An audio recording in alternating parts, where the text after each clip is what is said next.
नेत्रा,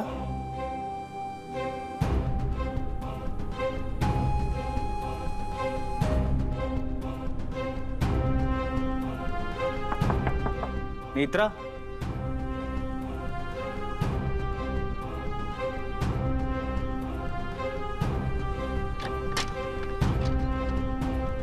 नेत्रा,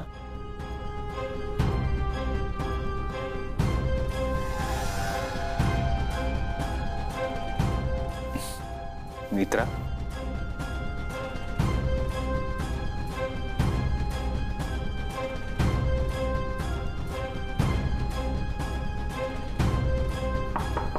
नेत्रा,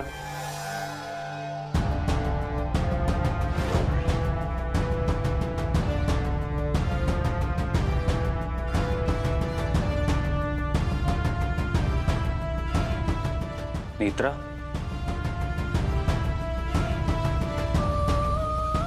नेत्रा, नेत्रा, सावकाश सावकाश. कधी डोळा लागला काही कळलंच नाही. It's okay, I can understand. खरं तर माझी सुद्धा अशीच अवस्था झाली आहे. आपण सगळेच थकलो होत ना खूप. पाणी घे.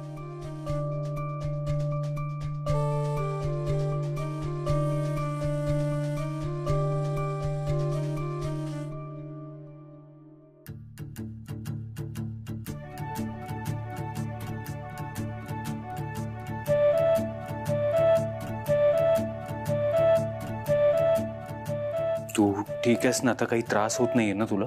नाही. तुम्हाला? नाही. ऍक्च्युली मी सहज आलो होतो तुझ्याशी बोलायला म्हणून, पण तू झोपली होतीस आणि जेवण व्हायचं ना अजून, म्हणून मग उठवलं तुला. नाहीतर आज जे झालंय ते मी कधीच नाही विसरू शकणार. आजचा दिवस माझ्यासाठी खूप महत्वाचा आहे. खरं तर लग्नाचा दिवस प्रत्येकासाठीच खूप स्पेशल असतो, पण आज जे घडलंय त्यामुळे माझे डोळे उघडलेत नेत्रा. म्हणजे याआधी जे काही घडत होतं त्यामुळे मी खूप डबल माइंडेड झालो होतो. म्हणजे माझा कशावरच विश्वास नव्हता आणि सायमल्टेनियसली जे काही आजूबाजूला घडतंय त्यावर अविश्वास सुद्धा कसा दाखवावा असा सुद्धा प्रश्न मला पडायचा. खरं तर माझ्यासारखे लोक या दैवी गोष्टींवर विश्वास ठेवत नाहीत. दैवी शक्तींचं या जगातलं अस्तित्व त्यांना मान्य नसतं. प्रत्येक गोष्टीत लॉजिक शोधत बसतात.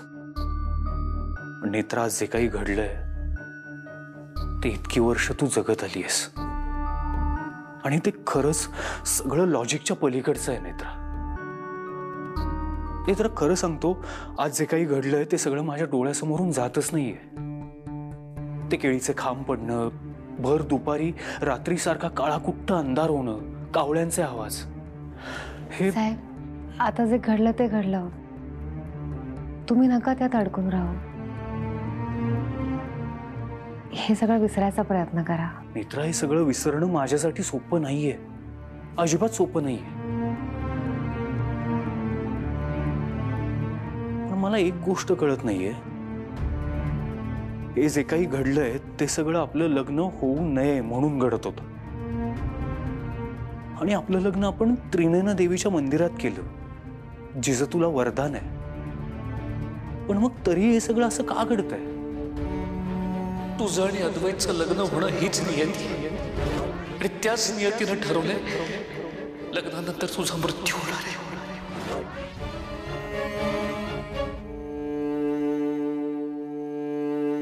काही गोष्टींना कारण नसतात ना, त्या गोष्टी आहेत तशाच स्वीकाराव्या लागतात. नेत्रा,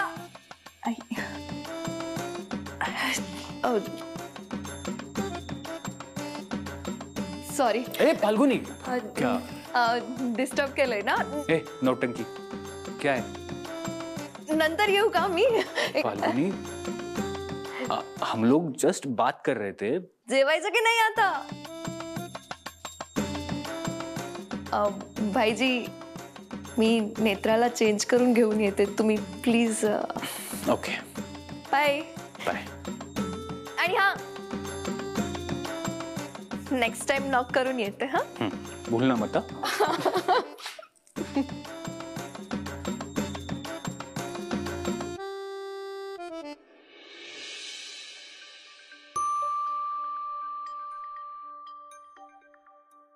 बापरे काकू, घरातल्या घरात केवढं डेकोरेशन केलंयस तू. आणि हे एवढे पदार्थ. शांत, थोडे पेशन्स आधी. अगो पण हे अद्दू ऐक हे बघ, काकूला डिस्टर्ब करू नको. तिने आणि फाल्गुनीने खूप मेहनत घेतली आहे, त्यांना त्यांचं काम करू दे. थांब जरा थांब. बरं बरं. ऐका सगळ्यांनी ऐका. इथून पुढे यांच्या रूम मध्ये जाण्याचे पहिले नॉक करायचा. ओके फाल्गुनी पण मी काय म्हणते, नॉक कशाला करायचं? यांना ना डिस्टर्बच नाही करायचं. काही काम असेल ना तर डायरेक्ट फोनच करायचा. चालेल ना? आता काय आयुष्यभर चिडवणार आता मला? हो. फाल्गुनी शांत बस. बघ, लग्न झालं नव्हतं तोपर्यंत ठीक होतं, पण आता लग्न झालं त्यांचं काय. आणि तू पण अद्वैत खरंच दार उघडं ठेवलं होतंस. तेजस लाजतेस काय? अरे पुरे करा रे आता. फाल्गुनी, केतकी, आता चिडवणं बंद बरं का? सासूमा वेळेत आलात. आम्ही अद्वैत भाईजी आणि नेत्रासाठी स्पेशल डिनर प्लॅन केलाय. तुम्ही तर पाहिजेत ना इथे. छान छान. पण दोघच जेवणार आहेत का? आई तुम्ही बसा जेवायला. नाही, त्यांना आधी दोघांना जेवू दे, मग आपण बसू. भाईजी, नेत्रा बसा पटकन. बसा ना, बसा बसा. नवरदेव बसा. लाजू नको. काकू फाल्गुनी, हे एवढं सगळं करायची खरंच काही गरज नव्हती. साधं काहीतरी चाललं असतं. अरे गरज नव्हती म्हणजे काय? तुमचं लग्न सर्वसामान्यांसारखं झालं असतं ना तर हे सगळं लग्नाच्या मंडपातच झालं असतं. पण तुमचं लग्न वेगळ्या पद्धतीने झालं ना, म्हणून हे सगळं आता घरात करायचं. आणि हे असं रोज सजवून नाही मिळणार आहे. आजचे दिवस फक्त. आजच्या दिवशी नवरा नवरीचा मान असतो. बर ठीक आहे, करूया स्टार्ट. थांबा. आता नवरा नवरीचे मस्त मस्त फोटो तो काढूया. तेजस फोन दे लवकर. हो. अरे दे जल्दी. सेकंड हा, 1 सेकंड. फाल्गुनी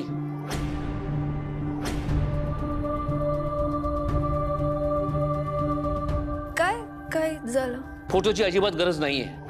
काय झालं बाबा, एवढे का रिॲक्ट होता तुम्ही? बघ ना, आणि फोटो का नाही काढायचा? नाही, फोटो काढायला काही हरकत नाहीये, पण अगं बघ ना, सगळे दमले थकले, सगळ्यांचे चेहरे बघ कसे झालेत. आणि मला असं वाटतं की आपण हा मोमेंट सगळ्यांनी एकत्र बसून एन्जॉय करूया.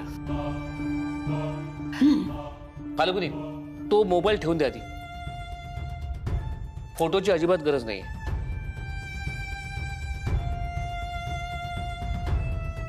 आणि तन्मय कुठे आहे? ऍक्च्युली काय, या सगळ्या गडबडीत त्याचा अभ्यास इनकम्प्लीट राहिला होता. सो तो म्हणाला मी अभ्यास करतो. आणि आता वर गेलेलो बोलवायला, तर अभ्यास करता करता झोपलाय. म्हटलं जाऊ दे, झोपू दे. हो ना, झोपू दे त्याला. आज तुमची सगळ्यांची खूप धावपळ झाली आहे ना. खरंच आई, खूप दमायला झाले. म्हणजे ते केळीचे खांब वरती गाभाऱ्यापर्यंत कसं नेले ना आम्ही, आम्हाला माहिती. हो की नाही आधी? येस. अगं पण मग तू थकून आल्यावर आल्या बाहेर कुठे गेलीस?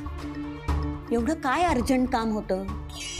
नाही म्हणजे तू आल्यावर सांगते म्हणालीस ना, म्हणून विचारलं. हो आई, सॉरी, मी सांगणारच होते. म्हणजे आम्ही वरती देवळात गेलो ना, तेव्हा असं गरगरल्यासारखं झालं, मला चक्करच आली. म्हणून मग मी डॉक्टरांकडे जाऊन आले. सांगितलं नाही, कारण आत्ताच यांचा गृहप्रवेश झालाय, त्यात माझा आजार पण कुठे, म्हणून बोलले नाही. बरं झालं आई, पण तू ठीक आहेस ना आता? हो, अगदी व्यवस्थित आहे. आई, बाबांची औषधं द्यायची असतील ना? हो द्यायचे, पण आज तुम्ही दोघे नको, मीच देते.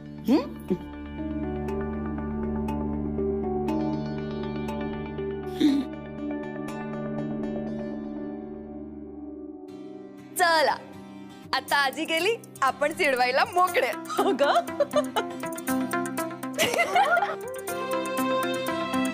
फाल्गुनी नाही. नाही तेजस प्रत्येक गोष्टीची एक लिमिट असते. प्लीज नाही. आणि अद्वैत, नेत्रा, तुम्ही दार बंद करत जा रे.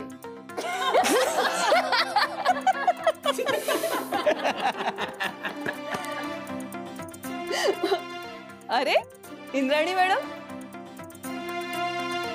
या ना या. चला आता आपण सुरू करूया. हा? एक मिनिट. आधी दोघांनी एकमेकांना भरवायचे. हो, हे राहिलं. चला. चला चला चला चला. काकू नेत्र लाजतेस काय? हो पण हे गरजेचं आहे का? म्हणजे हो आहे, गरजेचं आहे. चल चल. आधी तू भरवायचेस. लाजू नको भाईजी, लवकर चला. काय भरू तुला आधी? काही चालेल, हा काही चालेल.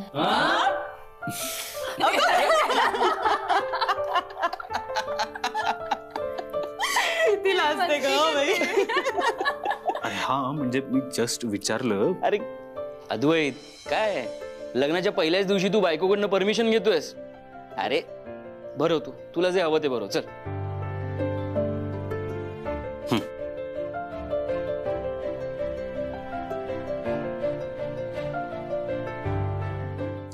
नेत्रा, फाल्गुनी हळू. हो हो, हळू हळू हळू. हो हो, हळू हळू हळू.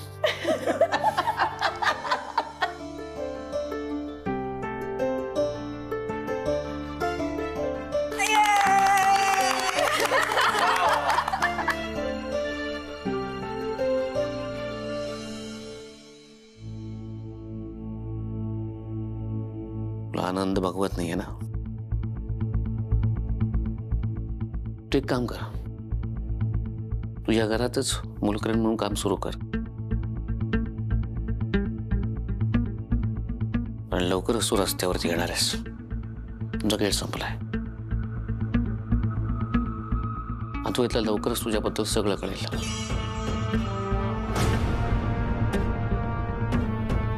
मी तुझी लायकी सगळ्यांना दाखवून देईन.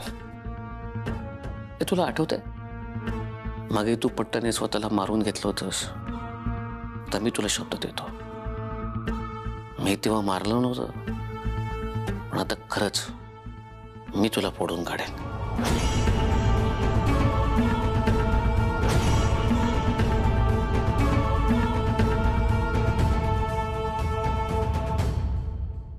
ए नेत्रा, आता तुला भरवायचंय. काकू कशाला? भरवायचं आहे. हा.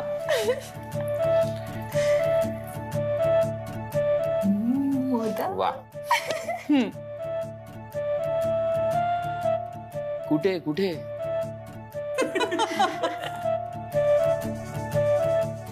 नाही तर थोडा राईट राईट, थोडा ऊपर, थोडा ऊपर.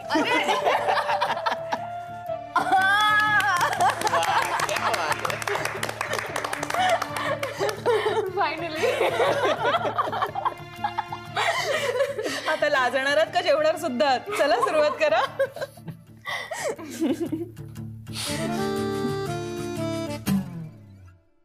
नेत्रा, हे खरं रोमॅन्टिक कपल आहे.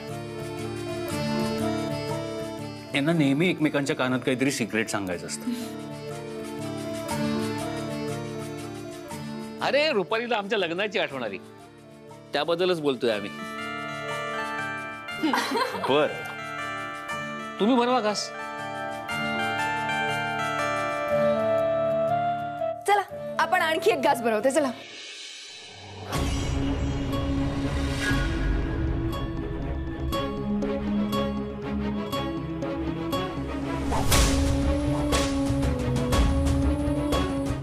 अति करतोय शेखर आता. याची सगळी मस्ती उतरवण्याची हीच वेळ आहे. अद्वैतची खोटं बोलून नेत्राचा बळी देतोय हा. हे जर आत्ताच्या आत्ता कळलं ना अद्वैतला, तर याची बरोबर चिरेल. आत्ता अद्वैत समोर उघडं पाडते याला.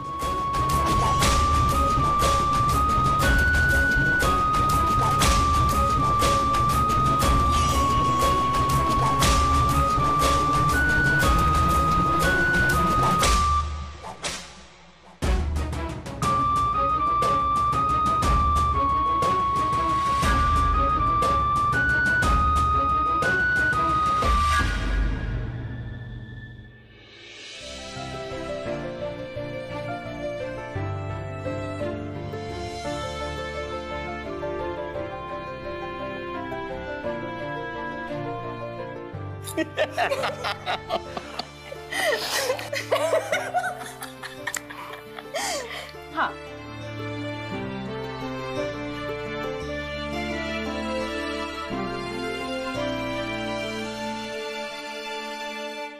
का थांबवलंस मला? चांगली जिरवली असती शेखरची. काय अडलं होतं तुझं? रुपाली, अक्कल नसल्यासारखी वागू नकोस. माझी अक्कल काढायची नाही. आजपर्यंत माझ्या अकलेच्या जीवावरच या राजाध्यक्ष कुटुंबाला माझ्या जाळ्यात ओढलं होतं मी. सगळी संपत्ती मला मिळणार होती, पण ती नेत्रा आली आणि सगळं बिघडलं. थोडे पेशन्स ठेवलेस ना तर सगळं नीट होईल. हे बघ, तुला जे काही सांगायचंय ना जरा स्पष्टपणे बोल. उगाच कोड्यात बोलू नकोस. काय झालं असतं शेखर उघडा पडला असता तर? लग्नाचे विधी पार पडलेत, पण लग्नानंतरचे विधी तितकेच महत्वाचे असतात. हे लग्नानंतरच्या विधीचं काय आता? आज जर तू घरात सगळं काही सांगितलं असतंस ना तर खूप मोठा तमाशा झाला असता. मला सांग, तुला नेत्राचा मृत्यू हवाय की तमाशा? शेखरचा सूड घ्यायची संधी तुला 100 वेळा मिळेल, पण लग्नानंतरची पूजा अजूनही बाकी आहे. ही पूजा झाली की मगच लग्न पूर्णत्वाला जाईल आणि त्यानंतरच नेत्राच्या मृत्यूची शक्यता वाढेल. रुपाली, हे सगळं जे काही घडतंय ना ते दैवी आहे. पण मला सांग, तुझ्या ह्या अशा वागण्यामुळे समजा उद्या अद्वैतनी लग्न मोडलं आणि नेत्राचा मृत्यू झालाच नाही तर? शहाणी असशील तर वाट बघ जरा.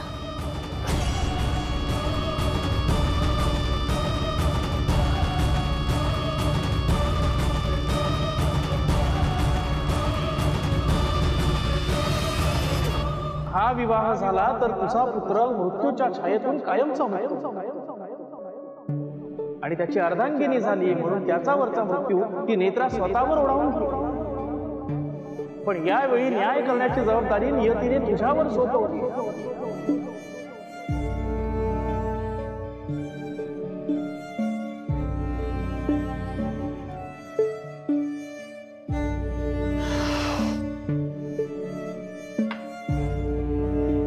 तो अजून जागी?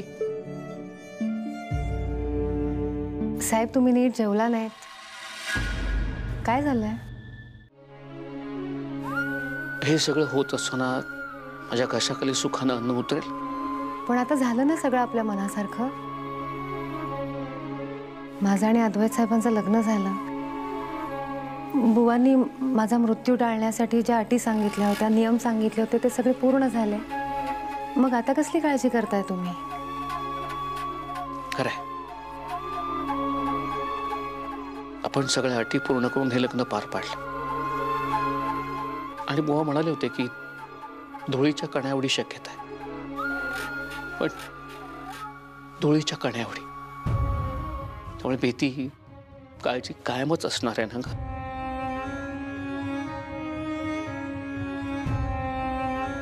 म्हणजे माझं एक मन मला सांगतं की तू आमच्यात नसशील, पण दुसरं मन म्हणतं की नाही, तुमचं लग्न त्रिनेत्रा देवीच्या देवळात झालंय, मग देवी तुला का काही होऊ देईल? सॉरी